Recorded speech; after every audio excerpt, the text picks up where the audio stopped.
কৰ্মকৰ্তা হিচাপে আজি অতিকে আনন্দিত আৰু গৌৰৱান্বিত হৈছো।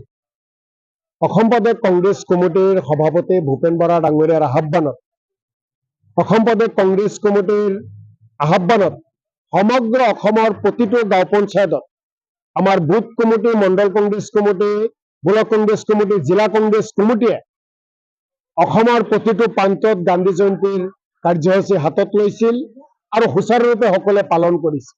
সৰ্বধৰ্ম প্ৰাৰ্থনাৰ লগতে বিভিন্ন ধৰণৰ কাৰ্যসূচীৰে এই কাৰ্যসূচী সকলে পালন কৰিছে। আজি সমগ্ৰ অসমবাসীয়ে আকৌ সংকল্পবদ্ধ হৈছে, আকৌ পণ লৈছে যে আমি গান্ধীজীৰ নীতি আদৰ্শৰে আমি সমাজখনক পৰিচালিত কৰিম। গান্ধীজীৰ নীতি আদৰ্শৰে আমি সকলোৱে হাতাম পৰশে যি সম্পৰ্ক, এই সম্পৰ্কক জীয়াই ৰাখিম। গান্ধীজীৰ নীতি আদৰ্শৰে ধৰ্ম নিৰপেক্ষ ৰাষ্ট্ৰখনত, এই অসমীয়া ৰাজ্যখনত অসমীয়া জাতিয়ে হিন্দু, মুছলমান, জৈন, খ্ৰীষ্টান সকলে একেলগে ভাই ভাই হিচাপে থাকিম। আজি সমগ্ৰ অসমবাসী সংকল্পবদ্ধ হৈছে যে নাথুৰাম গডছে গান্ধীজীক হত্যা কৰিছিল। সেই নাথুৰাম গডছে বাহিনী এতিয়াও ভাৰতবৰ্ষ অসমত আছে।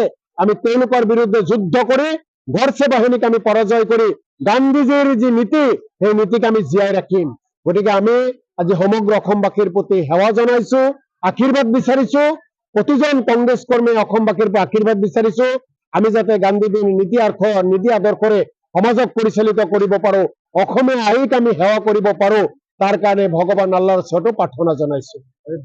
আজি আমি এতিয়া বৰ্তমান বৰপেটা জিলাৰ অন্তৰ্গত ভবানীপুৰ সৰ্বুক সমষ্টিৰ চকচকা ব্লক কংগ্ৰেছৰ অন্তৰ্গত বৰনগৰ অঞ্চলৰ এই সৰ্বুক টাউনত আমি সকলো উপস্থিত হৈছো।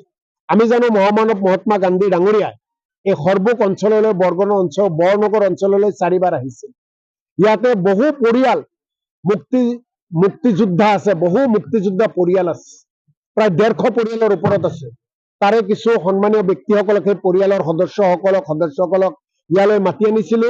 আমি তেওঁলোকৰ পূৰ্বপুৰুষসকলে যি অৱদান আগবঢ়াই থৈ গৈছে, যিসকলৰ ত্যাগৰ বিনিময়ত, প্ৰাণৰ বিনিময়ত, তেজৰ বিনিময়ত আমি স্বাধীনতা লাভ কৰিছো, তেওঁলোকক আমি আহি ইয়াতে সম্বৰ্ধনা দিলো। এই সম্বৰ্ধনা সামান্য তেওঁলোকৰ প্ৰতি সন্মান যাচিলো আৰু এই চেগতে স্বাধীনতা আন্দোলনত তেজ দিয়া, প্ৰাণ দিয়া সকলো তেওঁলোকৰ আত্মাৰ স্বৰ্গতি কামনা কৰিছো, তেওঁলোকক শ্ৰদ্ধাঞ্জলি জনাইছো, তেওঁলোকৰ প্ৰতি ভক্তি নিবেদিছো।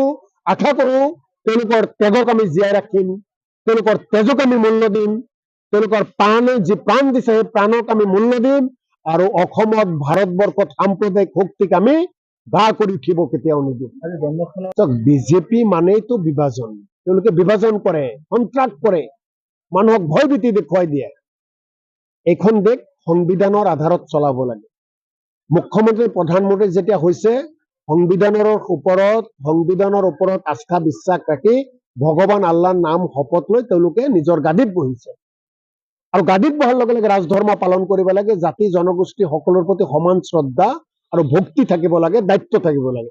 তেওঁলোকে সমান দায়িত্ব পালন নকৰে, জাতি ধৰ্মৰ মাজত বিভাজন আনি তেওঁলোকে ক্ষমতা দখল কৰাৰ কাৰণে তেওঁলোকৰ যি চক্ৰান্ত, সেই চক্ৰান্তৰ কাৰণে এই কামবোৰ তেওঁলোকে বলটোজাৰ কৰি আছে, বলটোজাৰ লগাই আছে, কিন্তু বেছি দিন লগাব নোৱাৰে। 26ত খাটাং কংগ্ৰেছৰ নেতৃত্বত চৰকাৰ হ'ব। বিজেপিক দেশ আৰু ৰাজ্যৰ পৰা চিৰদিনৰ বাবে ভাৰতবাসীয়ে, অসমীয়া জাতিয়ে বিদায় দিব। সমাগত পঞ্চায়ত নিৰ্বাচন কি ক'ব? পঞ্চায়ত নিৰ্বাচন আহিছে, কংগ্ৰেছৰ ফলাফল ভাল হ'ব। আমাৰ প্ৰস্তুতি চলি আছে। সমগ্ৰ অসমত প্ৰতিটো পঞ্চায়ত, প্ৰতিটো আঞ্চলিক পঞ্চায়ত আমি দখল কৰিম। Thank U.